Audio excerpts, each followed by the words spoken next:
ದೇವರ ಪರಿಶುದ್ಧವಾದ ನಾಮಕ್ಕೆ ಮಹಿಮೆ ಉಂಟಾಗಲಿ. ಆಮೆನ್.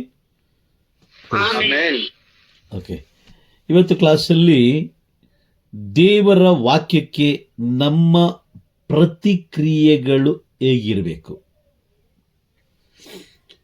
ದೇವರ ವಾಕ್ಯಕ್ಕೆ ಅಥವಾ ದೇವರ ಸ್ವರಕ್ಕೆ ನಮ್ಮ ಪ್ರತಿಕ್ರಿಯೆ ಹೇಗಿರಬೇಕು ಅನ್ನೋದನ್ನು ನಾವು ತಿಳ್ಕೊಳ್ಳೋಣ. ಯಾಕಂದ್ರೆ ಅದನ್ನು ನಾವು ತಿಳ್ಕೊಳ್ಳದೆ ಹೋದರೆ ಖಂಡಿತವಾಗ್ಲೂ ನಾವು ಕ್ರೈಸ್ತರಾಗಲಿಕ್ಕೆ ಸಾಧ್ಯನೇ ಇಲ್ಲ. ಬರೀ ಹೆಸರಿಗೆ ಮಾತ್ರ ನಾವು ಕ್ರೈಸ್ತರಾಗಿರಬಾರದು, ಹೆಸರಿಗೆ ಮಾತ್ರ ನಾವು ಆಗಿರಬಾರದು, ಬದಲಾಗಿ ಅದನ್ನ ಕ್ರಿಯೆಗಳಲ್ಲಿ ತೋರಿಸಬೇಕು. ಕ್ರಿಯೆಗಳಲ್ಲಿ ಈಗ ಯೋಹನ ಬರೀತಾರೆ. ಒಂದು ಯೋಹನದಲ್ಲಿ ನಾವು ಓದ್ತೀವಿ, ಒಂದು ಯೋಹನ ತಗೊಳ್ಳಿ, ಒಂದು ಯೋಹನ 3ನೇ ಅಧ್ಯಾಯ ವಾಕ್ಯ 18ರಲ್ಲಿ ಯೋಹನ ಹೀಗೆಂದು ಬರೀತಾರೆ. ಓಕೆ, ಆ ವಾಕ್ಯವನ್ನು ಓದಿ. 1 ಯೋಹನ 3:18. ಪ್ರಿಯ ಮಕ್ಕಳೇ, ನಾವು ಬರಿಯ ಮಾತಿನಿಂದಾಗಲಿ ಬಾಯಿ ಉಪಚಾರದಿಂದಾಗಲಿ ಪ್ರೀತಿಸುವುದರಾಗಿರಬಾರದು. ನಮ್ಮ ಪ್ರೀತಿ ಸತ್ಯದಲ್ಲೂ ಕೃತ್ಯದಲ್ಲೂ ವ್ಯಕ್ತವಾಗಬೇಕು. ಆಮೇನ್. ಸತ್ಯದಲ್ಲೂ ಕೃತ್ಯದಲ್ಲೂ ವ್ಯಕ್ತವಾಗಬೇಕು. ನಾನು ಕ್ರೈಸ್ತ ಅಂತ ಹೇಳಿಕೊಂಡು ನಾವು ಹಾಗೆ ಪ್ರತಿಕ್ರಿಯಿಸದೆ ಹೋದ್ರೆ, ಈಗ ಉದಾಹರಣೆಗೆ ಪ್ರತಿಕ್ರಿಯೆ ಅನ್ನೋದು ತುಂಬಾ ಮುಖ್ಯ ಅಲ್ವಾ? ಪ್ರತಿಕ್ರಿಯೆ ಅಂದ್ರೆ ಗೊತ್ತಾ? ಏನು ಪ್ರತಿಕ್ರಿಯೆ ಅಂದ್ರೆ? ಅದಕ್ಕೆ ಸ್ಪಂದಿಸೋದು, ಅದನ್ನ ಅರ್ಥ ಮಾಡ್ಕೊಂಡು ರಿಯಾಕ್ಟ್ ಮಾಡೋದಲ್ವಾ? ಆಕ್ಟ್ ಮಾಡೋದು ಅಲ್ವಾ? ಈಗ ನಾವು ಮನೆಗಳಲ್ಲಿ ನಾವು ನೋಡ್ತೀವಿ ಅಲ್ವಾ, ಒಬ್ರು ಯಾರಾದ್ರೂ ಏನೋ ಒಂದು ಮಾತು ಹೇಳಿದ್ರೆ ಅದಕ್ಕೆ ನಾವು ಏನ್ ಮಾಡ್ತೀವಿ, ಮತ್ತೆ ಅವ್ರಿಗೆ ಇನ್ನೊಂದು ಮಾತು ಹೇಳಿರ್ತೀವಿ ಅಲ್ವಾ? ವಿರುದ್ಧವಾಗಲ್ಲ, ಪ್ರತ್ಯುತ್ತರ. ವಿರುದ್ಧ ಬೇರೆ, ಪ್ರತ್ಯುತ್ತರ ಬೇರೆ, ಎರಡು ಬೇರೆ ಬೇರೆ. ಈಗ ದೇವರ ವಾಕ್ಯಕ್ಕೆ ನಮ್ಮ ಪ್ರತಿಕ್ರಿಯೆ ಪ್ರತ್ಯುತ್ತರವಾಗಿದೆಯಾ ಅಥವಾ ಅದಕ್ಕೆ ವಿರೋಧವಾಗಿದೆಯಾ? ಇದು ತುಂಬಾ ಮುಖ್ಯ. ಯಾಕಂತಂದ್ರೆ ಪ್ರತಿಯೊಂದು ಆತ್ಮಗಳು ಅಂದ್ರೆ ನಾವೆಲ್ಲರೂ ಈ ಲೋಕದಲ್ಲಿರುವ ಪ್ರತಿಯೊಬ್ಬರು ದೇವರ ರಾಜ್ಯ ಸೇರ್ಲೇಬೇಕು. ಮರಣ ಹೊಂದಿದ ಮೇಲೆ ನ್ಯಾಯ ತೀರ್ಪು ಆದ್ಮೇಲೆ ದೇವರ ರಾಜ್ಯ ಸೇರ್ಲೇಬೇಕು. ಅದೇ ದೇವರ ಯೋಜನೆ ಕೂಡ. Praise the lord. ಹೌದಾ? ಓಕೆ, ಈಗ ನಾನೊಂದು ಪ್ರಶ್ನೆ ಕೇಳ್ತೀನಿ ಅಂತ ತಿಳ್ಕೊಳ್ಳಿ. ನಾನೊಂದು ಪ್ರಶ್ನೆ ಕೇಳ್ತೀನಿ, ಅಥವಾ ನೀವೇ ಒಂದು ಪ್ರಶ್ನೆ ಕೇಳ್ತೀರಾ. ಯಾವುದೋ ಒಂದು ಪುಟ್ಟ ಮಗುಗೆ ಒಂದು ಪ್ರಶ್ನೆ ಕೇಳ್ತೀರಾ, ಅಥವಾ ಗಂಡ ಹೆಂಡತಿಗೆ ಪ್ರಶ್ನೆ ಕೇಳಿದಾಗ, ಅಥವಾ ತಂದೆ ತಾಯಿಗಳು ಮಕ್ಕಳಿಗೆ ಪ್ರಶ್ನೆ ಕೇಳಿದಾಗ, ಅಥವಾ ಶಿಕ್ಷಕರು ಶಾಲೆ ಮಕ್ಕಳಿಗೆ ಪ್ರಶ್ನೆ ಕೇಳಿದಾಗ, ಅಥವಾ ಪೊಲೀಸರು ಕೈದಿಗಳಿಗೆ ಅಂದ್ರೆ ಅಪರಾಧಿಗಳಿಗೆ ಪ್ರಶ್ನೆ ಕೇಳಿದಾಗ, ಕೋರ್ಟಲ್ಲಿ ನ್ಯಾಯಾಧೀಶರು ಪ್ರಶ್ನೆಗಳನ್ನ ಕೇಳಿದಾಗ ಅದಕ್ಕೆ ಪ್ರತಿಕ್ರಿಯಿಸದೆ ಹೋದ್ರೆ ಏನಾಗ್ಬೋದು ಹೇಳಿ ನೋಡೋಣ? ಏನಾಗ್ಬೋದು? ಪ್ರತಿಕ್ರಿಯಿಸದೆ ಹೋದ್ರೆ ಏನಾಗ್ಬೋದು? ಅವರಿಗೆ ಕೋಪ ಬರುತ್ತೆ ಅಲ್ವಾ? Praise the lord. ಪ್ರತಿಕ್ರಿಯಿಸದೆ ಹೋದೆ ಕೋಪ ಬರುತ್ತೆ. ಅದೇ ರೀತಿ ನೋಡಿ, ಗಂಡ ಹೆಂಡತಿ ಅವರ ಮಧ್ಯದಲ್ಲಿ ಭಿನ್ನಾಭಿಪ್ರಾಯಗಳು ಉಂಟಾಗ್ತವೆ. ತಂದೆ ತಾಯಿಗಳು ಮತ್ತೆ ಮಕ್ಕಳ ಮಧ್ಯದಲ್ಲಿ ಭಿನ್ನಾಭಿಪ್ರಾಯ ಉಂಟಾಗುತ್ತೆ. ಹೌದಾ? ನಿಜಾನ ಇಲ್ವಾ? ಕರೆಕ್ಟಾಗಿ ಅರ್ಥ ಮಾಡ್ಕೊಳ್ಳಿ. ಓಕೆ, ಈಗ ಪೊಲೀಸರು ಅಪರಾಧಿಯನ್ನ ಪ್ರಶ್ನೆ ಕೇಳ್ತಾರೆ. ಪ್ರಶ್ನೆ ಕೇಳಿದಾಗ ಅಪರಾಧಿ ಸೈಲೆಂಟ್ ಆಗಿದ್ರೆ ಏನ್ ಮಾಡ್ತಾರೆ? ಏನ್ ಮಾಡ್ಬೋದು? ಉತ್ತರ ಕೊಡೋವರೆಗೂ ಬಿಡಲ್ಲ ಅಲ್ವಾ? ಓಕೆ, ಈಗ ಪೊಲೀಸರು ಕೇಳಿದ ಪ್ರಶ್ನೆಗೆ ಉತ್ತರ ಕೊಡದೆ ಅಂದ್ರೆ ಅವ್ರು ಬಿಡೋದಿಲ್ಲ. ಅದೇ ನೋಡಿ, ಈಗ ಸ್ಥಳ ಬದಲಾವಣೆ ಆಗುತ್ತೆ. ಎಲ್ಲಿ? ನ್ಯಾಯಾಲಯದಲ್ಲಿ ಪ್ರಶ್ನೆ ಕೇಳ್ತಾರೆ. ಪ್ರಶ್ನೆ ಕೇಳಿದಾಗ ಉತ್ತರ ಕೊಡದೆ ಹೋದ್ರೆ ಏನ್ ಮಾಡ್ತಾರೆ?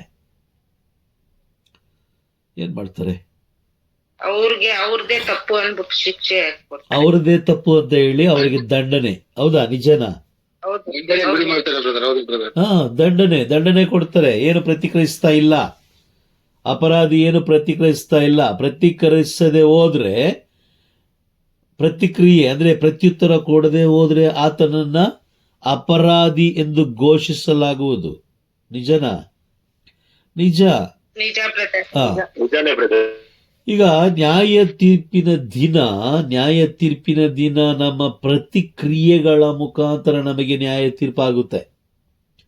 ಏನು ಉತ್ತರ ಕೊಟ್ಟಿರ್ಬೋದು, ಪ್ರತ್ಯುತ್ತರ ಏನು ಆಕ್ಟ್ ಮಾಡಿರ್ಬೋದು, ಯಾವ ರೀತಿಯಾದ ಪ್ರತಿಕ್ರಿಯೆಗಳನ್ನು ಕೊಟ್ಟಿರ್ಬೋದು. ಮೊದಲನೇದಾಗಿ ಪ್ರತಿಕ್ರಿಯೆಗಳಲ್ಲಿ ಮೊದಲನೇದಾಗಿ ಇದು ತುಂಬಾ ಮುಖ್ಯ, ಇದೇ ಮೇಯ್ನು. ಇದೊಂದು ಕಾರ್ಯ ಮಾಡಿದ್ರೆ, ಇದೊಂದು ವಿಷಯಕ್ಕೆ ನಾವು ಪ್ರತಿಕ್ರಿಯಿಸಿದ್ರೆ ಇನ್ನೆಲ್ಲವನ್ನ ನಾವೇನ್ ಮಾಡ್ಬೋದು, ಸುಲಭವಾಗಿ ನಾವು ಅದನ್ನ ಅನುಸರಿಸ್ಬೋದು. Praise the lord. ಪ್ರತಿಕ್ರಿಯೆಗಳಲ್ಲಿ 7 ವಿಧ. Praise the lord. ಬರ್ಕೊಳ್ಳಿ, ಎಲ್ಲ ನಾನು ಬರ್ಕೊಳ್ತಾ ಇದ್ದೀನಿ. ಪ್ರತಿಕ್ರಿಯೆಗಳಲ್ಲಿ 7 ವಿಧ, 7 ವಿಧಗಳು. ಓಕೆ. ಮೊದಲನೇದಾಗಿ ಯಾವುದಕ್ಕೆ ನಾವು ಪ್ರತಿಕ್ರಿಯಿಸಬೇಕು ಅಂತ ಹೇಳಿದ್ರೆ, ಮೊದಲನೇದು ದೇವರ ವಾಕ್ಯವನ್ನ ಆಲಿಸುವಾಗ, ಗಮನ ಕೊಟ್ಟು ಕೇಳಿಸ್ಕೊಳ್ಳಿ, ದೇವರ ವಾಕ್ಯವನ್ನು ಆಲಿಸುವಾಗ ಅದನ್ನ ನಾವು ಸ್ವೀಕರಿಸಬೇಕು. ಸ್ವೀಕರಿಸುವುದು. ದೇವರ ವಾಕ್ಯವನ್ನು ಮೊದಲು ಆಲಿಸಿದ ತಕ್ಷಣ ಅದನ್ನ ಏನ್ ಮಾಡಬೇಕು, ಸ್ವೀಕಾರ ಮಾಡ್ಕೊಳ್ಬೇಕು, ರಿಸೀವ್ ಮಾಡ್ಕೊಳ್ಬೇಕು, ಅಂಗೀಕಾರ ಮಾಡ್ಕೊಳ್ಬೇಕು. ಅಂಗೀಕಾರ. ಓಕೆ, ಒಂದು ವಾಕ್ಯ ಓದೋಣ. ಪ್ರೇಷಿತರ ಕಾರ್ಯಕಲಾಪಗಳ ಗ್ರಂಥ 8ನೇ ಅಧ್ಯಾಯ 14ನೇ ವಾಕ್ಯ. 8:14. ಸಮಾರ್ಯದ ಜನರು ದೇವರ ವಾಕ್ಯವನ್ನು ಸ್ವೀಕರಿಸಿದ ಸಮಾಚಾರ ಪ್ರೇಷಿತರಿಗೆ ಮುಟ್ಟಿತ್ತು. ಅವರು ಪೇತ್ರ ಮತ್ತು ಯೋಹಾನರನ್ನು ಅಲ್ಲಿಗೆ ಕಳಿಸಿದರು. ಆಮೇನ್. ಸಾಕು. ಈಗ ನೋಡಿ, ಸಮಾರ್ಯದವರು ಅಂತ ಹೇಳಿದ್ರೆ, ಹಳೆ ಒಡಂಬಡಿಕೆಯಲ್ಲಿ ಸಮಾರ್ಯದವರು ಅಂತ ಹೇಳಿದ್ರೆ ದೇವರಿಂದ ತಿರಸ್ಕೃತರಾದ ಒಂದು ಜನಾಂಗ. ಅದಕ್ಕೆ ತುಂಬಾ ಇತಿಹಾಸ ಇದೆ, ಅದನ್ನು ನಾವು ಈಗ ಟಚ್ ಮಾಡೋದು ಬೇಡ.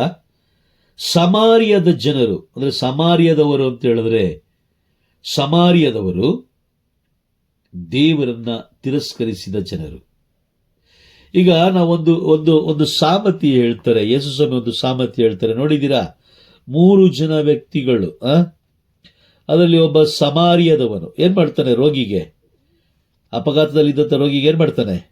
ಹೌದು ಬ್ರದರ್. ಯಾಜಕರು ಏನ್ ಮಾಡ್ತಾನೆ ಆ ವ್ಯಕ್ತಿ? ಇದ್ದೀರಾ? ಬೇರೆಯವ್ರು ಇದ್ದೀರಾ? ಇದ್ರೆ ಉತ್ತರ ಕೊಡಿ, ಇಲ್ಲಾಂದ್ರೆ ನಮ್ಗೇನಾಗುತ್ತೆ ಆಗ? ನನಗೆ ಗೊತ್ತಿಲ್ಲ ಅನ್ನೋ ತರ ಅಲ್ವಾ? ನನಗೆ ಗೊತ್ತಿಲ್ಲ ಅನ್ನೋ ತರ. ಹೀಗೆ. ಓಕೆ. ರೋಗಿಗೆ ಆರೈಕೆ ಮಾಡ್ತಾನೆ. Praise the lord. ಯಾಕಂತ ಹೇಳಿದ್ರೆ ಅಲ್ಲಿ ನೋಡಿ, ಅದಕ್ಕೆ ಏನಕ್ಕೆ ಯೇಸು ಸ್ವಾಮಿ ಹೇಳ್ತಾರೆ ಅಂತ ಹೇಳಿದ್ರೆ,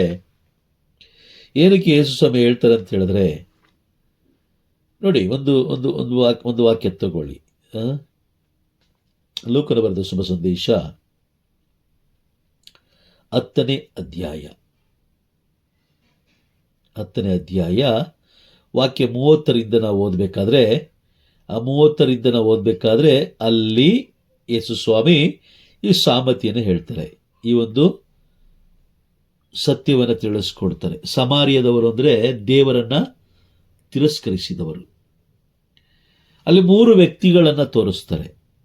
3 ವ್ಯಕ್ತಿಗಳು, ಒಬ್ಬ ಯಾಜಕ, ಇನ್ನೊಬ್ಬ ಲೇವಿ ಹಾಗೂ ಸಮಾರ್ಯ. ಯೇಸು ಸ್ವಾಮಿಯ ಬಗ್ಗೆ ಅಂದ್ರೆ ದೇವರ ಬಗ್ಗೆ ಯಾಜಕರಿಗೆ ಗೊತ್ತಿತ್ತು, ಲೇವಿಯನಿಗೂ ಗೊತ್ತಿತ್ತು, ಆದರೆ ಸಮಾರ್ಯದವನಿಗೆ ದೇವರ ಬಗ್ಗೆ ಅರಿವಿರಲಿಲ್ಲ.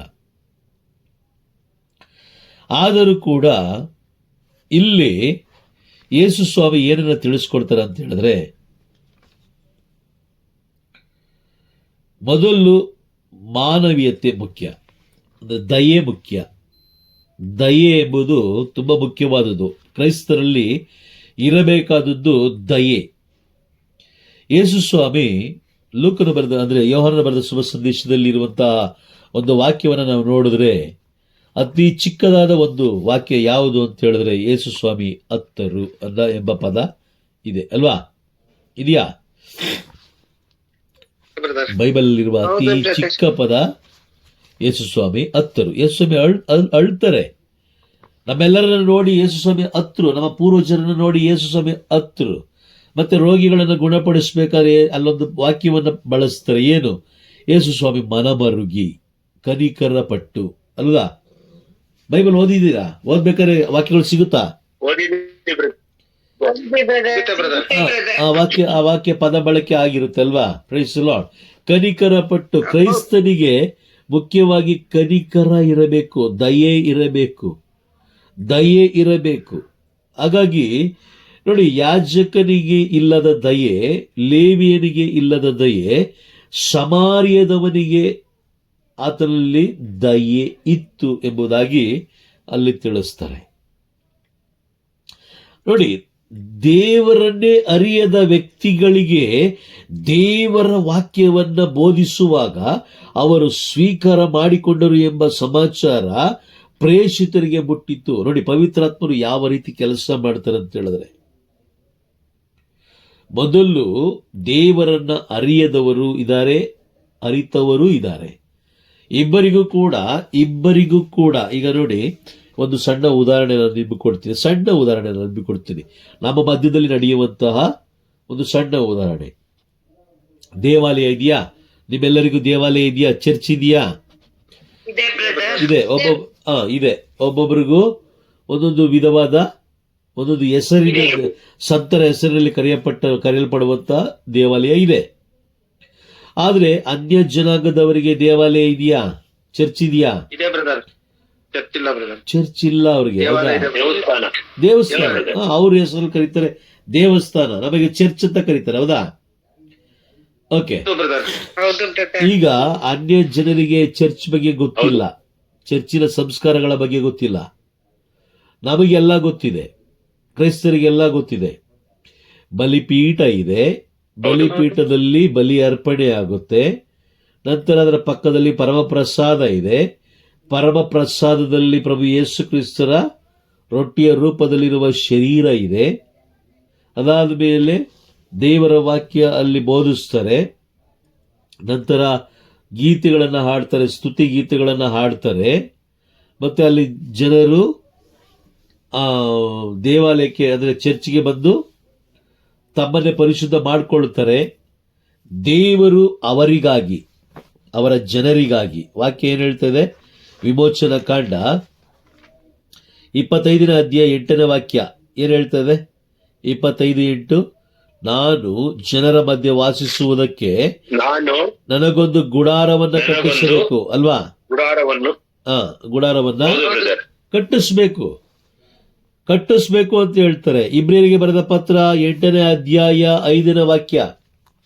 ಇಬ್ರಿಯರಿಗೆ ಬರೆದ ಪತ್ರ 8ನೇ ಅಧ್ಯಾಯ 5ನೇ ವಾಕ್ಯ. ಆ ವಾಕ್ಯ ಏನು ಹೇಳುತ್ತೆ ಅಂತ ಹೇಳಿದ್ರೆ, ಸ್ವರ್ಗೀಯ ಛಾಯೆಯಾಗಿರುವ, ಸ್ವರ್ಗೀಯ ಗರ್ಭಗುಡಿಯ ಚಿಹ್ನೆ ಅಥವಾ ಛಾಯೆಯಾಗಿರುವ ಆಲಯಗಳಲ್ಲಿ ಇಲ್ಲಿಯ ಯಾಜಕರು ಉಪಾಸನೆ ಮಾಡ್ತಾರೆ. ಅಂದ್ರೆ ಇದರ ಅರ್ಥ ಏನು? ಇದರ ಅರ್ಥ ಸ್ವರ್ಗೀಯ ಗರ್ಭಗುಡಿಯ ಚಿಹ್ನೆ ಯಾವುದು? ನಮ್ಮ ಚರ್ಚ್, ನಮ್ಮ ಚರ್ಚ್ ಅಲ್ವಾ? ಇದಿಷ್ಟು ಕ್ರೈಸ್ತರಿಗೆ ಗೊತ್ತಿಲ್ಲ ಅನ್ಕೊಂಡಿದ್ದೀರಾ?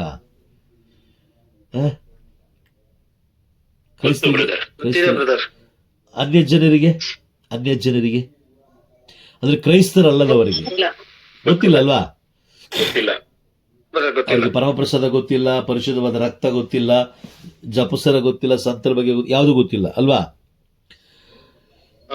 ಎಲ್ಲ ಗೊತ್ತಿರುವ, ಎಲ್ಲ ವಿಷಯಗಳನ್ನ ತಿಳಿದಿರುವ ನಾವೇ ಪಾದರಕ್ಷೆಗಳನ್ನ ಹಾಕೊಂಡು ಒಳಗಡೆ ಹೋಗ್ತೀವಾ? ಎಲ್ಲ ತಿಳಿದಿರುವ ಯಾಜಕರೇ ಪಾದರಕ್ಷೆಗಳನ್ನ ಹಾಕೊಂಡು ಬಲಿಪೀಠದ ಮೇಲೆ ನಿಂತ್ಕೊಳ್ತಾರ?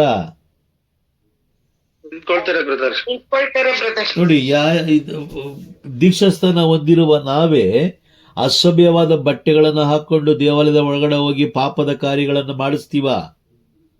ಮಾಡಿಸ್ತೀವಿ. ಅದೇ ಬಲಿಪೂಜೆ ಬಗ್ಗೆ ಗೊತ್ತಿಲ್ಲ, ಪರಮಪ್ರಸಾದದ ಬಗ್ಗೆ ಗೊತ್ತಿಲ್ಲ, ಬೇರೆ ಯಾವುದೇ ಒಂದು ದೈವಿಕ ಕಾರ್ಯಗಳ ಬಗ್ಗೆ ಗೊತ್ತಿಲ್ಲದ ಜನರು ನೀವು ಚಪ್ಪಲಿ ಹಾಕೊಂಡು ಒಳಗಡೆ ಬರಕ್ಕೆ ಹೇಳಿ ನೋಡೋಣ, ಅವ್ರು ಬರ್ತಾರೆ ಅನ್ಕೊಂಡಿದ್ದೀರಾ? ಅಲ್ಲ ಬ್ರದರ್. ಮಾತಾಡಿ, ಸತ್ಯ ಮಾತಾಡಿ. ಬ್ರದರ್ ಅಷ್ಟೇ ಶ್ರೀಮಂತರಾದ್ರೆ ಎಲ್ಲ ಹೊರಗೆ ಬಿಟ್ಟು ಬರ್ತಾರೆ ಎಲ್ಲ ಹೊರಗೆ ಬಿಟ್ಟು ಬರ್ತಾರೆ. Praise the lord. ಅದಕ್ಕೆ ಹೇಳ್ತಾ ಇರೋದು, ಸಮಾರ್ಯದ ಜನರು ದೇವರ ವಾಕ್ಯವನ್ನ ಸ್ವೀಕರಿಸಿದ್ರು, ಸಮಾರ್ಯದಲ್ಲದವರು ಯಾಜಕ ವಂಶದವರಾದ ನಾವು, ಲೇವಿಯ ಗೋತ್ರದಿಂದ ಬಂದಂತ ನಾವು ಸ್ವೀಕಾರ ಮಾಡದ ಕಾರಣ ಯೇಸು ಸ್ವಾಮಿ ಬಗ್ಗೆ ಇನ್ನೂ ನಮಗೆ ಗೊತ್ತಿಲ್ಲ. ಅಂದ್ರೆ ಪರಲೋಕದ ಯೋಜನೆ ಬಗ್ಗೆ ನಮಗೆ ಗೊತ್ತಿಲ್ಲ. ಅರ್ಥ ಆಗ್ತಿದ್ಯಾ ನಿಮ್ಗೆ ತಿಳಿಸ್ತಾ ಇರೋದು? ಅರ್ಥ ಆಯ್ತು ಬ್ರದರ್. ಸಮಾರ್ಯದವರು ಅಂದ್ರೆ ದೇವರನ್ನ ಅರಿಯದವರು, ದೇವರ ವಿಷಯದ ಬಗ್ಗೆ ತಿಳಿದುಕೊಳ್ಳದೆ ಇರುವ ಜನರು ದೇವರ ವಾಕ್ಯವನ್ನ ಕೇಳಿದ ತಕ್ಷಣ ಅವ್ರೇನ್ ಮಾಡ್ತಾರೆ? ಪ್ರತಿಕ್ರಿಯಿಸ್ತಾರೆ. ಕೇಳಿದ ತಕ್ಷಣ ಇರ್ಬೋದು ಅಥವಾ ಕಣ್ಣಿಂದ ನೋಡಿದ ತಕ್ಷಣ ಇರ್ಬೋದು, ಅವರು ಪ್ರತಿಕ್ರಿಯಿಸ್ತಾರೆ. ಆದ್ರೆ ನಾವೇನ್ ಮಾಡ್ತೀವಿ? Praise the lord. ನಾವು ಗೌರವ ಕೊಡಲ್ಲ ಬ್ರದರ್. ನಾವು ಗೌರವ ಕೊಡಲ್ಲ, ಪ್ರತಿಕ್ರಿಯೆ ಕೊಡೋದಿಲ್ಲ. ಅದಕ್ಕೆ ವಿರುದ್ಧವಾಗಿ ನಾವು ಜೀವಿಸ್ತಾ ಇದ್ದೀವಿ. ಮುಖ್ಯವಾಗಿ ರೋಮನ್ ಕಥೋಲಿಕ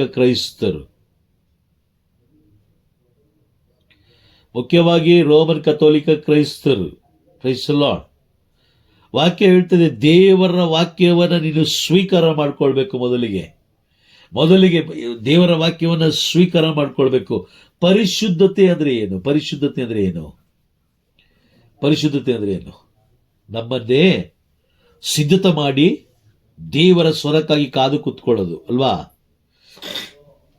ಹೌದು ಬ್ರದರ್. ಹೌದು ಬ್ರದರ್. ಈಗ ನಮ್ಮನ್ನೇ ಸಿದ್ಧತೆ ಮಾಡಿಕೊಂಡು ದೇವರ ಸ್ವರಕ್ಕೆ ಕಾದು ಕೂತ್ಕೊಳ್ಳೋದು. ನೋಡಿ, ಅನ್ಯ ಜನಾಂಗದ ದೇವಾಲಯಗಳಿಗೆ ಹೋಗಿ ಕೈ ಚಾಚಿದ ತಕ್ಷಣ ಏನ್ ಮಾಡ್ತಾರೆ? ಪ್ರಸಾದ ಕೊಟ್ಟು ಕಳಿಸ್ತಾರೆ. ಹೌದಾ? ಹೌದು ಬ್ರದರ್. ಹೌದು, ಕೊಡ್ತಾರೆ ಬ್ರದರ್. ಆದ್ರೆ ಚರ್ಚ್ಗಳಲ್ಲಿ ಆ ರೀತಿ ಅಲ್ಲ. ನೋಡಿ, ನಿಮ್ಮನ್ನ ಯಾವ ರೀತಿ ಸಿದ್ಧತೆ ಮಾಡ್ತಾರೆ ಅಂದ್ರೆ, ಮೊದಲಿಗೆ ನಿಮಗೆ ಪ್ರವೇಶ ಗೀತೆ, ನಂತರ ಸ್ವಾಮಿ ದಯೆ ತೋರಿ, ನಂತರ ಮಹೋನ್ನತ ಗೀತೆ, ನಂತರ ವಾಚನ ಗೀತೆ, ನಂತರ ಇನ್ನೊಂದು ಕೀರ್ತನೆಗಳು ಅಥವಾ ಅಲ್ಲೆಲುಯ್ಯ, ಅದಾದ್ಮೇಲೆ ಕಾಣಿಕೆಯ ಸಮರ್ಪಣೆ ಗೀತೆಗಳು, ಅದಾದ್ಮೇಲೆ ವಿಶ್ವಾಸ ಪ್ರಮಾಣ, ಅದಾದ್ಮೇಲೆ ಕರ್ತರ ಪ್ರಾರ್ಥನೆ, ಅದಾದ್ಮೇಲೆ ಪಾಪ ನಿವೇದ ಪ್ರಾರ್ಥನೆ, ಎಲ್ಲಾ ಪ್ರಾರ್ಥನೆಗಳನ್ನ ಮಾಡಿಸಿ ಯಾವಾಗ ಕೊಡೋದು ಪರಮಪ್ರಸಾದ? ನಮ್ ಪಾಪ ಎಲ್ಲ ದೇವ್ರ ಮುಂದೆ ಪರಮಪ್ರಸಾದ ಕೊಡ್ಲಿಕ್ಕೆ ನೋಡಿದಿರಾ ಎಷ್ಟು ವಿಧಾನಗಳು,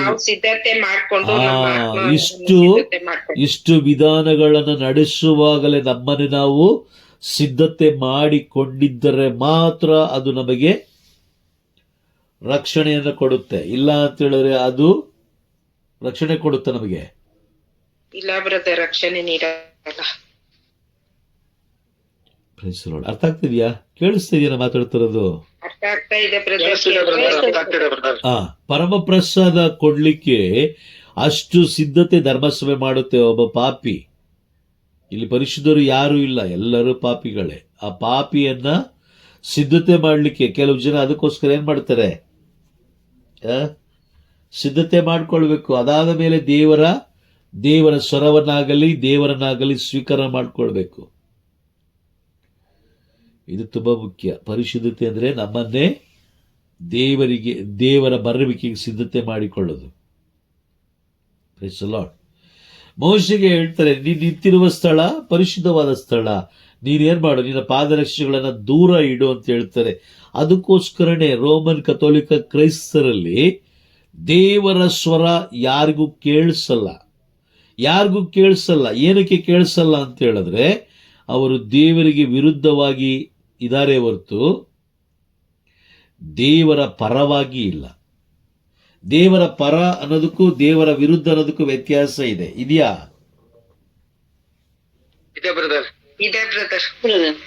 ದೇವರ ಪರ ಅನ್ನೋದಕ್ಕೂ ದೇವರ ವಿರೋಧಕ್ಕೂ ತುಂಬಾ ವ್ಯತ್ಯಾಸ ಇದೆ. ಅವ್ರು ನಮಗೆ ವಿರೋಧವಾಗಿ ನಿಂತ್ಕೊಂಡ್ರೆ ನಾವು ಉಳಿತೀವ? ಎಂದಿಗೂ ಸಾಧ್ಯ ಇಲ್ಲ, ಇಲ್ಲ ಬ್ರದರ್, ಅದಾಗಲ್ಲ. ಅದಾಗಲ್ಲ. Praise the lord. ಹಾಗಾಗಿ ನೋಡಿ, ನಾವು ಯಾವಾಗಲೂ ಅಷ್ಟೇ ಪ್ರತಿಕ್ರಿಯಿಸಬೇಕು. ಈಗ ನಾವು ಪರಮಪ್ರಸಾದವನ್ನು ತಗೊಳ್ಬೇಕಾದ್ರೆ ನಾವೇನ್ ಮಾಡ್ತೀವಿ? ಹಾಗೆಯೇ ನಿಂತ್ಕೊಂಡಿರ್ತೀವ? ಇದು ಯೇಸು ಸ್ವಾಮಿಯ ಶರೀರ ಅಂತ ಯಾಜಕರು ಕೊಟ್ಟಾಗ ನಾವೇನ್ ಮಾಡ್ತೀವಿ? ಕೆಲವು ಜನ ಏನ್ ಮಾಡ್ತೀವಿ? ಹಾಗೇ ಸೈಲೆಂಟ್ ಆಗಿ ನಿಂತಿರ್ತೀವಿ. ಅಥವಾ ಕೆಲವು ಯಾಜಕರು ಏನ್ ಮಾಡ್ತಾರೆ? ಕೆಲವು ಬಾರಿ ಏನ್ ಮಾಡ್ತಾರೆ? ಬ್ಲೆಸ್ಸಿಂಗ್ಸ್, ಆಶೀರ್ವಾದಗಳನ್ನು ಕೊಡ್ತಾರೆ. ಆಶೀರ್ವಾದಗಳನ್ನು ಕೊಡ್ಬೇಕಾದ್ರೆ ನಾವೆಲ್ಲ ಏನ್ ಮಾಡಿರ್ತೀವಿ? ಹಾಗೆ ಮುಖ ನೋಡ್ಕೊಂಡು, ಹಾಗೆ ನಕ್ಕೊಂಡು, ಆ ಕಡೆ ಈ ಕಡೆ ನೋಡ್ಕೊಂಡು ನಿಂತಿರ್ತೀವಿ. ಹೌದಾ ಅಲ್ವಾ? ಹೌದು ಬ್ರದರ್. ಎಸ್. ಅದನ್ನ ಸ್ವೀಕಾರ ಮಾಡಿಕೊಂಡ್ರೆ ಮಾತ್ರ ಅದು ನಮಗೆ ಲಭಿಸುತ್ತೆ, ಇಲ್ಲಾಂದ್ರೆ ಲಭಿಸೋದಿಲ್ಲ. ಇದು ಪ್ರಭು ಯೇಸು ಕ್ರಿಸ್ತರ ಶರೀರ. ಆಮೇನ್. ಆಮೇನ್ ಅಂದ್ರೆ ಏನು? ಹಾಗೇ ಆಗಲಿ.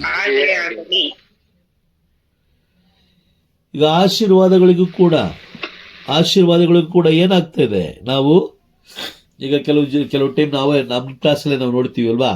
ಕೊನೆಯ ಆಶೀರ್ವಾದಕ್ಕೆ ನಾವು ಏನಾದ್ರು ಎಷ್ಟು ಜನ ಮೈಕ್ ಆನ್ ಮಾಡ್ಕೊಳ್ತಾರೆ, ಎಷ್ಟು ಜನ ಆಮೇನಂತ ಸ್ವೀಕಾರ ಮಾಡ್ಕೊಳ್ತಾರೆ, ಎಲ್ಲವನ್ನ ನಾವು ನೋಡ್ತಾ ಇದ್ದೀವಿ. Praise the lord. ಹಾಗಾಗಿ ಪರಮಪ್ರಸಾದ ತಗೊಳ್ಬೇಕಾದ್ರೆ ಪ್ರತಿಕ್ರಿಯಿಸಬೇಕು, ಆಶೀರ್ವಾದ ತಗೊಳ್ಬೇಕಾದ್ರೆ ಪ್ರತಿಕ್ರಿಯಿಸಬೇಕು, ಎಲ್ಲಾ ವಿಷಯದಲ್ಲೂ ಪ್ರತಿಕ್ರಿಯಿಸಬೇಕು. ಅದಕ್ಕೋಸ್ಕರನೇ ಯೇಸು ಸ್ವಾಮಿ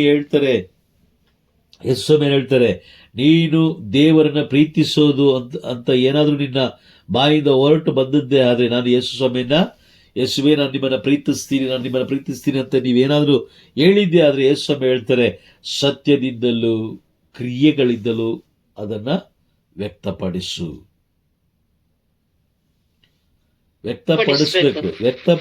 ಸುಮ್ಮನೆ ಕೂತ್ಕೊಂಡಿದ್ದು ಎದ್ದು ಬರೋದಲ್ಲ. ಪರಮಪ್ರಸಾದ ನಮ್ಮ ಶರೀರಕ್ಕೆ ಬರೋದಕ್ಕೆ ನಾವು ಸಿದ್ಧತೆ ಮಾಡ್ಕೊಳ್ಬೇಕು. ಬೆಳಗ್ಗೆ ಎದ್ದು ಸ್ನಾನ ಮಾಡಿ, ಎದ್ದು ಬಿದ್ದು ಓಡಿ ಚರ್ಚ್ಗೆ ಹೋಗಿ ಕೂತ್ಕೊಂಡು ಅಲ್ಲಿ ಏನು ಆಲೋಚನೆಗಳಲ್ಲಿ ನೋಡಿ, ನಿಮಗೆ ಇಲ್ಲಿ ಚರ್ಚಲ್ಲಿ ಇರ್ಬೇಕಾದ್ರೆ ಪಾಪದ ಆಲೋಚನೆಗಳೇ ಅತಿ ಹೆಚ್ಚು ಬರೋದು. ನೋಡಿ, ಬೇಕಾದ್ರೆ ಪರೀಕ್ಷೆ ಮಾಡಿ ನೋಡಿ. ಪಾಪದ ಆಲೋಚನೆಗಳೇ ಬರೋದು.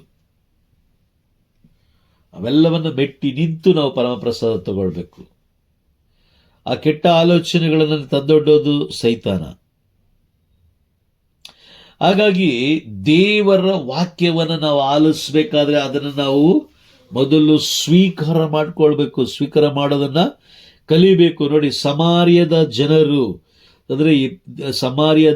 ಅಂತ ಹೇಳಿದ್ರೆ ಯೇಸುವನ್ನ ಅರಿಯದ ಜನರು, ದೇವರನ್ನ ಅರಿಯದ ಜನರು, ದೇವರ ಪ್ರೀತಿಯನ್ನು ಸವಿಯದ ಜನರು ದೇವರ ವಾಕ್ಯವನ್ನ ಸ್ವೀಕರಿಸಿದ ಸಮಾಚಾರ. ಸ್ವೀಕಾರ ಮಾಡ್ಕೊಳ್ಳೋ ತಮಾಷೆ ಅನ್ಕೊಂಡಿದ್ದೀರಾ? ಸ್ವೀಕಾರ ಮಾಡೋ ತಮಾಷೆ ಅನ್ಕೊಂಡಿದ್ದೀರಾ? ಯಾರು ಕಾದು ಕುಳಿತುಕೊಳ್ತಾರೋ ಅವರಿಗೆ ಮಾತ್ರ. ಈಗ ನಿನ್ನೆ ನಾವೆಲ್ಲರೂ ಚರ್ಚ್ಗೆ ಹೋಗಿದ್ದು ಅಲ್ವಾ? ನಿನ್ನೆ ಯಾಜಕರು ಏನು ಹೇಳಿದ್ರು ಅಂತ ಹೇಳಿದ್ರೆ ನಾವೇನ್ ಮಾಡ್ತೀವಿ? ಈಗ ಅವ್ರು ಏನು ಹೇಳಿದ್ರು ಅದೇ ತರ ಹೇಳ್ತೀವಿ ಅಲ್ವಾ? ಹೇಳ್ತೀವ? ಅದೇ ತರ ಹೇಳ್ತೀವ? ಕೇಳಿಸ್ಕೊಂಡ್ರೆ ಹೇಳ್ತೀವಿ, ಕೇಳಿಸ್ಕೊಳ್ದೆ ಹೋದ್ರೆ ಹೇಳಕ್ಕೆ ಸಾಧ್ಯ ಇಲ್ಲ. ಅದೇ ಹೋರಾಟ ಚರ್ಚಲ್ಲಿ, ಅದೇ ಹೋರಾಟ. ನೀವು ಸೈತಾನ ನಿಮ್ಮ ವಿರುದ್ಧವಾಗಿ ಹೋರಾಟ ಮಾಡೋದು ಯಾವ್ದ್ರ ಮೇಲೆ ಅಂದ್ರೆ, ನಿಮ್ಮ ಅಂದ ಚಂದದ ವಿಷಯವಾಗಿ ಅಲ್ಲ, ಪಾಪದ ಕಾರ್ಯಗಳ ವಿಷಯವಾಗಿ ಅಲ್ಲ, ದೇವರ ವಾಕ್ಯ ಸ್ವೀಕಾರ ಮಾಡದಂತೆ ಅವನು ಹೋರಾಟ ಮಾಡ್ತಾನೆ. ಅದಕ್ಕೋಸ್ಕರ ಅವನು ಏನು ಮಾಡ್ತಾನೆ? ಮನಸ್ಸಲ್ಲಿ ಅನೇಕ ಆಲೋಚನೆಗಳನ್ನು ತಂದೊಡ್ಡುತ್ತಾನೆ. ಅನೇಕ ಆಲೋಚನೆಗಳು ಬರ್ತಾ ಇರುತ್ತೆ. ಸುಮಾರು 10 ವರ್ಷದಿಂದ ನಾವು ಹೇಗಿದ್ದೋ ಅದು ಕೂಡ ನೆನಪಾಗ್ತಾ ಇರುತ್ತೆ. ಸುಮಾರು ವರ್ಷಗಳ ಹಿಂದೆ ನಾವು ಹೇಗಿದ್ದೋ ಅದು ಕೂಡ ನೆನಪಾಗ್ತಾ ಇರುತ್ತೆ. ಆ ದಿನಗಳಲ್ಲಿ ಮಾಡಿದ ಎಲ್ಲ ಪಾಪದ ಕಾರ್ಯಗಳು ಮತ್ತೆ ಮೆಲುಕಾಗ್ತಾ ಇರುತ್ತೆ. ಇದೆಲ್ಲ ಯಾವಾಗ ಬರುತ್ತೆ ಅಂತ ಹೇಳಿದ್ರೆ, ದೇವರ ಸಮ್ಮುಖದಲ್ಲಿ, ಅಂದ್ರೆ ಸ್ವರ್ಗೀಯ ಗರ್ಭಗುಡಿಯ ಛಾಯೆಯಾಗಿರುವ ದೇವಾಲಯದಲ್ಲಿ ನಾವು ಕುಳಿತುಕೊಂಡಾಗ ಮಾತ್ರ. ಇಲ್ಲಾಂದ್ರೆ ಬರೋದಿಲ್ಲ. ತಿನ್ಕೊಂಡು ಕುಡ್ಕೊಂಡು ಮಜಾ ಮಾಡ್ಕೊಂಡೇ ಇರ್ತೀವಿ. ಹೌದಾ? ಸತ್ಯನಾ? ಹೌದು ಬ್ರದರ್. ಸತ್ಯ ಬ್ರದರ್. ಹೌದು ಬ್ರದರ್. ಎಸ್. ಈಗ ನಾವೇನ್ ಮಾಡಬೇಕು ಅಂತ ಹೇಳಿದ್ರೆ, ಮೊದಲನೇದಾಗಿ ನಮ್ಮ ಪ್ರತಿಕ್ರಿಯೆ ಹೇಗಿರಬೇಕು ಅಂತ ಹೇಳಿದ್ರೆ, ಅದು ನಾವು ದೇವರ ವಾಕ್ಯವನ್ನ ಸ್ವೀಕರಿಸಿಕೊಳ್ಬೇಕು. ಆಮೇಲೆ ಆಮೆನ್. ಆಮೇನ್. ಆಮೆನ್. ಕೇಳಿದ ತಕ್ಷಣ ಸ್ವೀಕರಿಸಿಕೊಳ್ಬೇಕು. ಸ್ವೀಕರಿಸಿಕೊಳ್ಳುವ ಪ್ರತಿಯೊಬ್ಬೊಬ್ಬರು ದೇವರ ರಾಜ್ಯಕ್ಕೆ ಬಾಧ್ಯಸ್ಥರು. ಆಮೇಲೆ ಆಮೆನ್. ಆಮೇನ್. ಇದು ನಾನು ಹೇಳ್ತಲ್ಲ, ಯೇಸು ಸ್ವಾಮಿ ಹೇಳ್ತಾರದು. ಯೇಸು ಸ್ವಾಮಿ ಏನು ಹೇಳ್ತಾ ಇದ್ದಾರೆ ನೋಡಿ. ಒಂದು ವಾಕ್ಯವನ್ನು ಓದೋಣ. ಒಂದು ವಾಕ್ಯವನ್ನು ಓದಿ. ಸಂತ ಯೋಹಾನನ ಬರೆದ ಶುಭ ಸಂದೇಶ, ಸಂತ ಯೋಹಾನನ ಬರೆದ ಶುಭ ಸಂದೇಶ 6ನೇ ಅಧ್ಯಾಯ ವಾಕ್ಯ 63.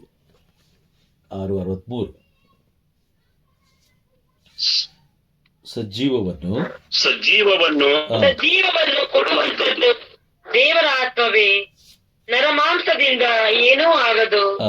ನಾನು ನಿಮ್ಮೊಡನೆ ಆಡಿದ ಮಾತುಗಳು ಜೀವದಾಯಕ ದೇವರಾತ್ಮವನ್ನು ತರುತ್ತದೆ.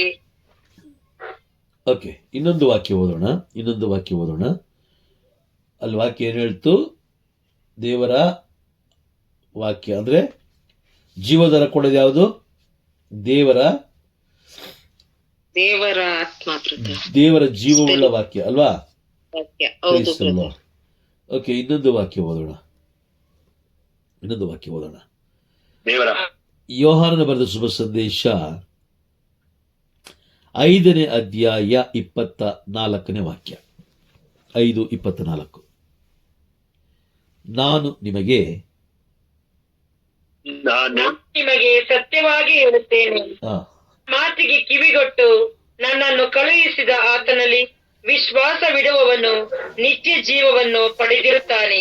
ಅವನು ಖಂಡನೆಗೆ ಗುರಿಯಾಗನು. ಅವನು ಈಗಾಗಲೇ ಸಾವನ್ನು ದಾಟಿ ಜೀವವನ್ನು ಸೇರಿರುತ್ತಾನೆ. ಓಕೆ, ಇನ್ನೊಬ್ರು ಓದಿ, ಬೇರೆಯವರು ಓದಿ. ಮೋದಿ ಸಿಸ್ಟರ್ ಓದಿ. ನಾನು ನಿಮಗೆ ಸತ್ಯವಾಗಿ ಹೇಳುತ್ತೇನೆ, ನನ್ನ ಮಾತು ಕಿವಿಗೊಟ್ಟು ನನ್ನನ್ನು ಕಳುಹಿಸಿದ ಆತನಲ್ಲಿ ವಿಶ್ವಾಸವಿಡುವವನು ನಿತ್ಯ ಜೀವವನ್ನು ಪಡೆದಿರುತ್ತಾನೆ. ಅವನು ಖಂಡನೆಗೆ ಗುರಿ ಆಗನು.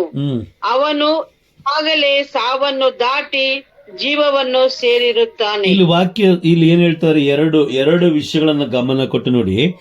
ಯೇಸು ಸ್ವಾಮಿ ಒಂದು ಪ್ರಮಾಣ ವಚನ ಮಾಡಿ ಹೇಳ್ತಾರೆ, ಸತ್ಯವಾಗಿ ಹೇಳುತ್ತೇನೆ. ಸತ್ಯವಾಗಿ ಅಂದ್ರೆ ಏನು?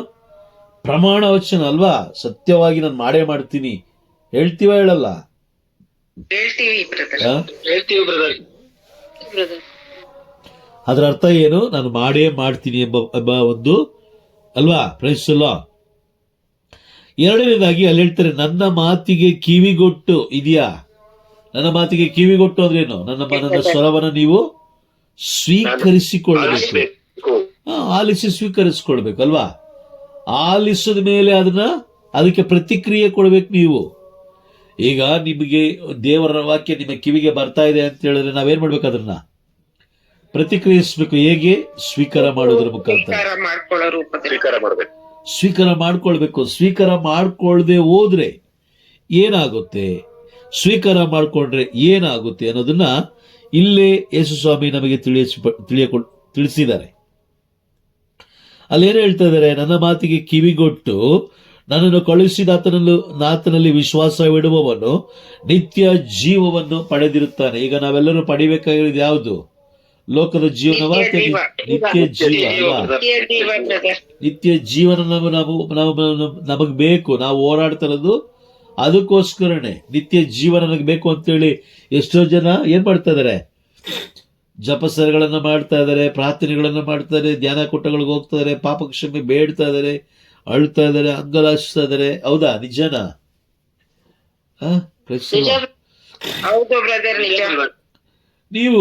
ನೀವು ಜಪಸ್ಸರ ಮಾಡಿ, ನೀವು ಪ್ರಾರ್ಥನೆಗಳನ್ನು ಮಾಡಿ, ಮನುಷ್ಯ ಬರೆದು ಕೊಟ್ಟಿರುವ ಪ್ರಾರ್ಥನೆಗಳನ್ನೇ ಮಾಡಿ, ಆದ್ರೆ ಯೇಸು ಸ್ವಾಮಿ ಹೇಳುವುದನ್ನು ನಾವು ಗಮನ ಕೊಟ್ಟು ಕೇಳಿಸ್ಕೊಳ್ಬೇಕು. ಯಾಕೆ ಅಂತ ಹೇಳಿದ್ರೆ ಅದೇ ಯೋಹಾನನ ಬರೆದ ಶುಭ ಸಂದೇಶ 5ನೇ ಅಧ್ಯಾಯ 22ನೇ ವಾಕ್ಯದಲ್ಲಿ ನೀವು ಓದೋದು ಬೇಡ, ಜಸ್ಟ್ ಹಾಗೆ ನೋಡಿ.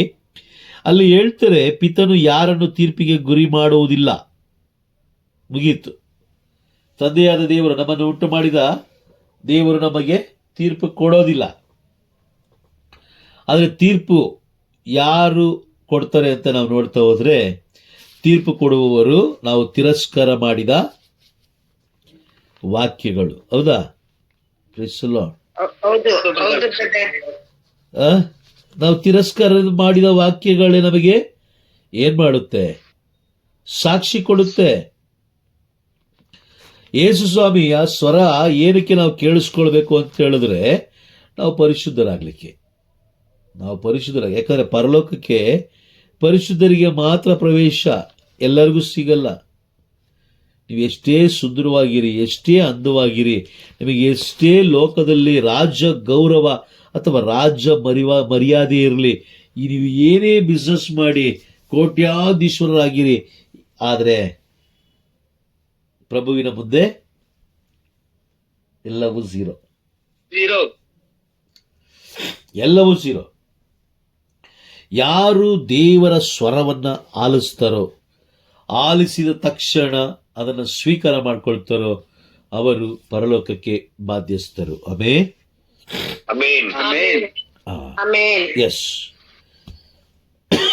ಈಗ ಇನ್ನೊಂದು ವಾಕ್ಯ ಓದ ನೋಡಿ, 25ನೇ ವಾಕ್ಯ. ಸತ್ಯವಾಗಿ ನಿಮಗೆ ಮತ್ತೆ ಹೇಳುತ್ತೇನೆ, ಸತ್ತವರು ದೇವರ ಪುತ್ರನ ಸ್ವರವನ್ನು ಕೇಳುವ ಕಾಲವು ಬರುವುದು, ಅದು ಈಗಾಗಲೇ ಬಂದಿದೆ. ಈ ಧ್ವನಿಯನ್ನು ಕೇಳುವವರು ಜೀವಿಸುವರು. ಆಮೆನ್. ಇದೆಯಾ ವಾಕ್ಯ? ನಿಮ್ ಕಣ್ಣು ಕಾಣ್ತಾ ಇದೆಯಾ? ಸತ್ತವರು ದೇವರ ಪುತ್ರನ ಧ್ವನಿಯನ್ನು ಕೇಳುವ ಕಾಲವು ಬರುವುದು. ಸತ್ತವರು ಅಂದ್ರೆ ಯಾರು? ಸತ್ತವರು ಹೇಗೆ ಕೇಳಿಸ್ಕೊಳ್ತಾರೆ? ಸತ್ತವರು ಕೇಳಿಸ್ಕೊಳ್ಳಿಕ್ಕೆ ಸಾಧ್ಯನಾ? ಹಾಗಾದ್ರೆ ಸತ್ತವರು ಕೇಳಿಸಿಕೊಳ್ಳುವ ಕಾಲವು ಬರುತ್ತದೆ ಎಂದು ಇಲ್ಲಿ ವಾಕ್ಯ ಬರೆಯಲ್ಪಟ್ಟಿದೆ. ಸತ್ತವರು ಅಂದ್ರೆ ಯಾರು? ವಿಶ್ವಾಸದಲ್ಲಿ ಸತ್ತವರು ಬ್ರದರ್. ವಿಶ್ವಾಸದಲ್ಲಿ ದೇವರ ಮೇಲೆ ವಿಶ್ವಾಸ ಇಲ್ಲದೆ ವಿಶ್ವಾಸದಲ್ಲಿ ಸತ್ತವರು. ವಿಶ್ವಾಸದಲ್ಲಿ ಸತ್ತವರು. ಸತ್ತವರು ಬ್ರದರ್. ಓಕೆ, ವಿಶ್ವಾಸ ಹೆಂಗ್ ಬರುತ್ತೆ ಸಿಸ್ಟರ್? ನೀವ್ ಹೇಳಿ, ವಿಶ್ವಾಸ ಹೆಂಗ್ ಬರುತ್ತೆ? ವಿಶ್ವಾಸ ಹೇಗ್ ಬರ್ಲಿಕ್ಕೆ ಸಾಧ್ಯ? ದೇವರ ವಾಕ್ಯವನ್ನು ಕೇಳುವಾಗ ನಮಗೆ ವಿಶ್ವಾಸ ಬರುತ್ತೆ. ಆಮೆನ್. ದೇವರ ವಾಕ್ಯವನ್ನ ಕೇಳಬೇಕಾದ್ರೆ ವಿಶ್ವಾಸ ಬರುತ್ತೆ. ಹೌದಾ? ಹೌದಾ ಮೋತಿ ಸಿಸ್ಟರ್? ನಿಮ್ಮ ಚರ್ಚಲ್ಲಿ ಅಲ್ಲಿ ಬೈಬಲ್ ಓದ್ಬೇಕಾದ್ರೆ ಇಲ್ಲಿ ಏನ್ ನಡೀತಾ ಇರುತ್ತೆ ಅಂತ ಗೊತ್ತಾ? ಏನ್ ನಡೀತಾ ಇರುತ್ತೆ? ಓಕೆ, ನೀವೇನ್ ಮಾಡ್ತಾ ಇರ್ತೀರಾ ಆ ಟೈಮಲ್ಲಿ? ಹೇಳಿ ನೋಡೋಣ. ದೇವರ ವಾಕ್ಯ ಹೇಳ್ಬೇಕಾದ್ರೆ ನಾವು ಶ್ರದ್ಧೆಯಿಂದ ಕೇಳ್ತೀನಿ ಬ್ರದರ್. ನಾನಂತೂ ಕೇಳ್ತೀನಿ. ಓಕೆ, ಬೇರೆಯವರು ಅಲ್ಲಿ ಯಾಕಂದ್ರೆ ಏನೋ ಒಂದ್ ಸುದ್ದಿ ಮಾತಾಡ್ತಾರೆ ಬ್ರದರ್, ನಮಗೆ ಡಿಸ್ಟರ್ಬ್ ಆಗ್ಬಿಡ್ತದ. ಅದು ವಾಕ್ಯ ಏನ್ ಹೇಳ್ತಾರೆ ಫಾದರ್ ಅನ್ನೋದು ಸ್ವಲ್ಪ ನಮ್ಗೆ ಹಿಂದ್ ಮುಂದೆ ಆಗ್ಬಿಡ್ತದ ಬ್ರದರ್. ಯಾಕಂದ್ರೆ ನಾವೆಷ್ಟೇ ಶ್ರದ್ಧೆಯಿಂದ ನಾವು ಕೇಳ್ಬೇಕಂತಂದ್ರೆ ಕೂಡ ನಮ್ಮ ಕಿವಿ ಸೈತಾನ ತಿರ್ಸ್ಬಿಡ್ತಾನೆ. ನಮ್ಮ ಒಂದು ಇದು ಏನಂದ್ರೆ ದೇವ್ರ ವಾಕ್ಯ ನಾವು ಶ್ರದ್ಧೆಯಿಂದ ಕೇಳ್ತಿರ್ತೀವಿ ಬ್ರದರ್, ಅದು ಡಿಸ್ಟರ್ಬ್ ಆಗ್ಬಿಡುತ್ತೆ ಬ್ರದರ್ ನಮ್ಗೆ. ನಿಜ ಅಲ್ವಾ? ಯಾವಾಗ್ಲೂ ಅಷ್ಟೇ ದೇವರ ಸಂದೇಶ ಅಂದ್ರೆ ಮೊದಲನೇ ವಾಚನ, ಎರಡನೇ ಬಲಿಪೂಜೆ ಬಿಡಿ. ಬಲಿಪೂಜೆ ದೇವರಿಗಾಗಿನೇ ಇಟ್ಟಿರೋದು. ದೇವರ ವಿಷಯ ಬಂದಾಗ ದೇವಾಲಯ ನೋಡಿದ್ದೀರಾ ಏನೇನು ಕಾರ್ಯಗಳಾಗ್ತವಂತ ಹೇಳ್ಬಿಟ್ಟು ಮಕ್ಕಳನ್ನ ಆಟ ಆಡಿಸ್ತಾ ಇರ್ತಾರೆ, ಮಕ್ಕಳಿಗೆ ಬಿಸ್ಕೆಟ್ ತಿನ್ನಿಸ್ತಾ ಇರ್ತಾರೆ, ಕಾಲ್ಗಿಜ್ಜೆ ಹಾಕೊಂಡು ಜಲ್ಕ ಜಲ್ಕ ಜಲ್ಕ ಅಂತ ಬರ್ತಾ ಇರ್ತಾರೆ, ಕೈ ಬಳೆಗಳನ್ನ ಶೇಕ್ ಮಾಡ್ಕೊಂಡ್ ಬರ್ತಾ ಇರ್ತಾರೆ, ಆಭರಣಗಳನ್ನ ತೋರಿಸ್ಕೊಂಡ್ ಬರ್ತಾ ಇರ್ತಾರೆ, ಮತ್ತೆ ಶರೀರವನ್ನ ತೋರಿಸ್ಕೊಂಡ್ ಬರ್ತಾ ಇರ್ತಾರೆ. ಗಂಡಸರು ಆ ಕಡೆ ಕಡೆ ನೋಡ್ತಾ ಇರ್ತಾರೆ, ಮೊಬೈಲ್ ರಿಂಗ್ ಆಗುತ್ತೆ. ಹೌದಾ? ಏನೇನೋ ಆಗ್ತಾ ಇರುತ್ತೆ, ಏನೇನೋ ಆಗ್ತಾ ಇರುತ್ತೆ ಅಲ್ವಾ?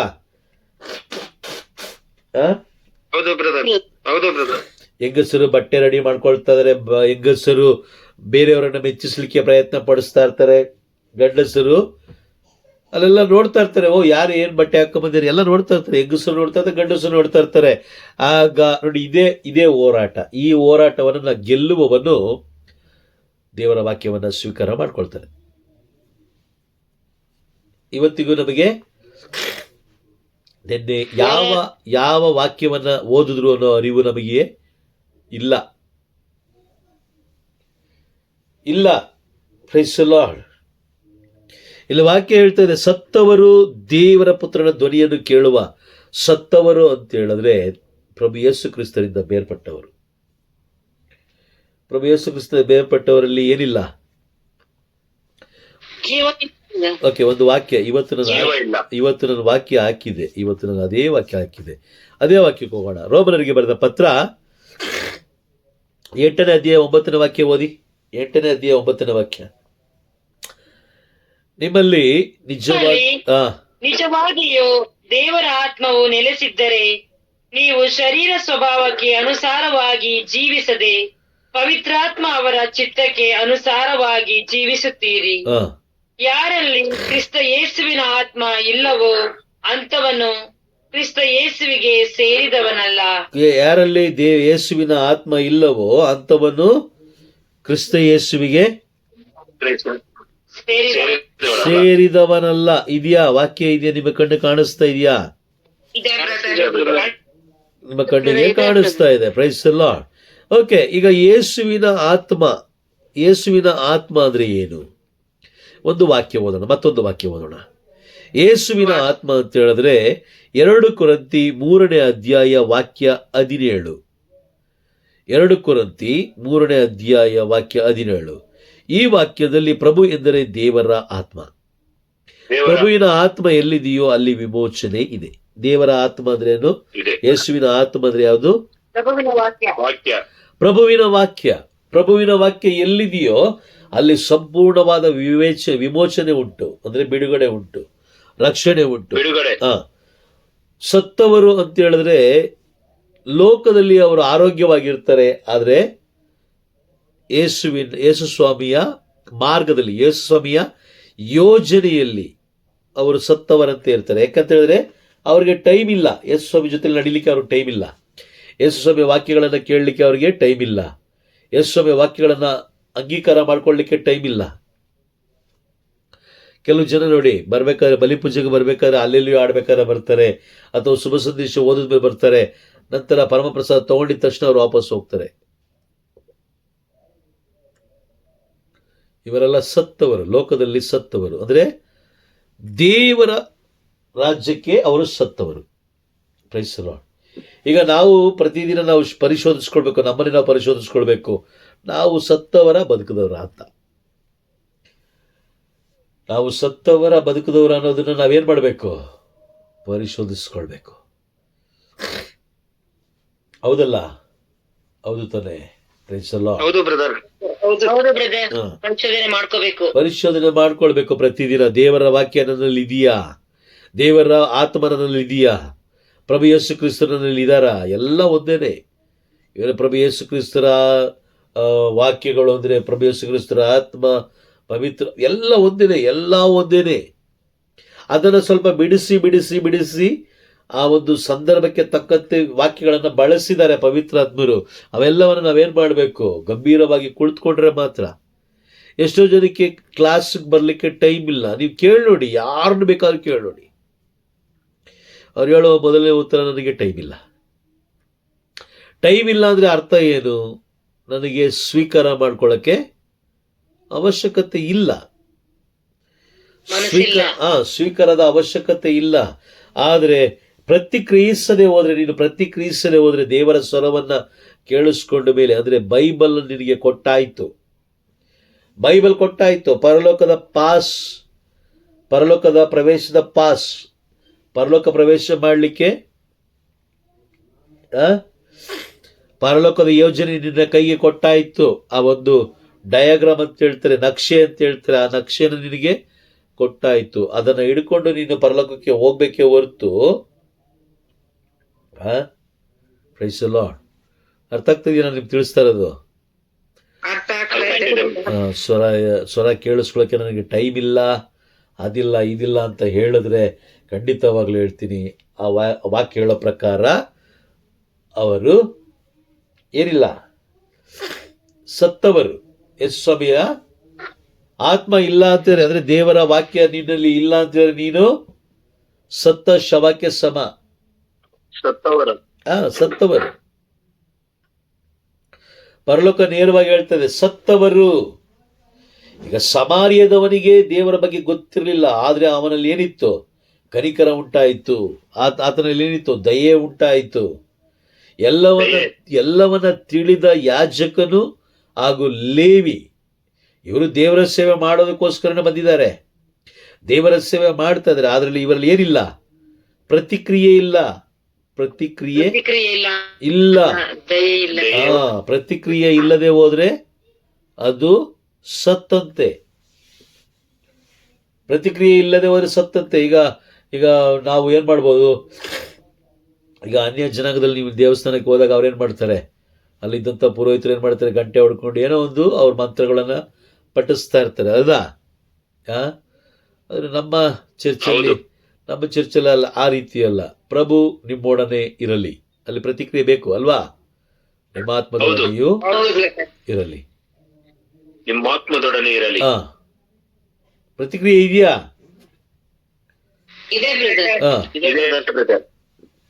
ಇದು ಪ್ರಭು ಯೇಸು ಕ್ರಿಸ್ತರ ಜೀವವುಳ್ಳ ವಾಕ್ಯ ಅಂತ ಹೇಳಿದ್ರೆ ನಾವೇನ್ ಮಾಡ್ಬೇಕು? ಆಮೇನ್ ಅಂತ ಹೇಳ್ಬೇಕಲ್ವಾ? ಪ್ರತಿಕ್ರಿಯಿಸ್ತಾ ಇರ್ಬೇಕು. ಪ್ರತಿಕ್ರಿಯಿಸದೆ ಹೋದ್ರೆ ಯಾಜಕರು ಏನ್ ಮಾಡ್ತಾರೆ? ನೋಡಿ, ವ್ಯತ್ಯಾಸ ಇಷ್ಟೇನೆ.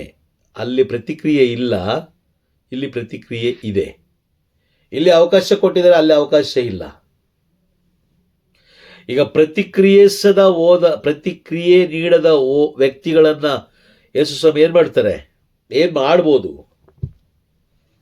ದಂಡಿಸ್ತಾರೆ. ಏನ್ ಮಾಡ್ಬೋದು? ಗುರಿ ಮಾಡ್ತಾರೆ, ಪರಲೋಕದಿಂದ ವಂಚಿತರನ್ನಾಗಿ ಮಾಡ್ತಾರೆ. ವಂಚಿತರನ್ನಾಗಿ ಅವ್ರು ಮಾಡ್ತಾರ, ಇಲ್ಲ ನಾವೇ ಆಗ್ಬಿಡ್ತೀವ? ನಾವೇ ಆಗೋಗ್ತೀವಿ. Price the lord. ಹಾಗಾಗಿ ನಾನು ನಿಮಗೆ ತಿಳಿಸೋದಿಷ್ಟೇನೆ, ಪ್ರತಿ ದಿನ, ಪ್ರತಿ ಸಮಯ, ಪ್ರತಿ ನಿಮಿಷ, ಪ್ರತಿ ಸೆಕೆಂಡ್ ಕೂಡ ನಿಮ್ಮ ಹೃದಯದಲ್ಲಿ ದೇವರ ಜೀವವುಳ್ಳ ವಾಕ್ಯಗಳು ಓಡ್ತಾ ಇರಬೇಕು, ಕಾರ್ಯ ಮಾಡ್ತಾ ಇರಬೇಕು. ಹಂಗೂ ಇಲ್ಲ ಅಂತ ಹೇಳಿದ್ರೆ ನಿಮ್ಮಲ್ಲಿ ಬೈಬಲ್ ಇರಲ್ಲ, ಸಾಮಾನ್ಯವಾಗಿ ಬೈಬಲ್ ಇರಲ್ಲ. ಆಗ ನಿಮ್ಮ ಬಾಯಿಯ ಮುಖಾಂತರ ನೀವು ದೇವರನ್ನ ಏನ್ ಮಾಡಬೇಕು?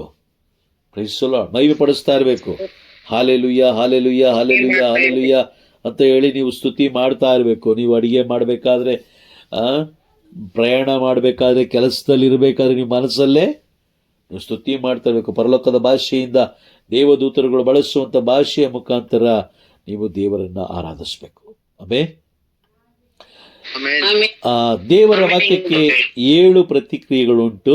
ಆ 7 ಪ್ರತಿಕ್ರಿಯೆಗಳಲ್ಲಿ ಮೊದಲನೇದಾಗಿ ದೇವರ ವಾಕ್ಯವನ್ನ ಏನ್ ಮಾಡೋದು?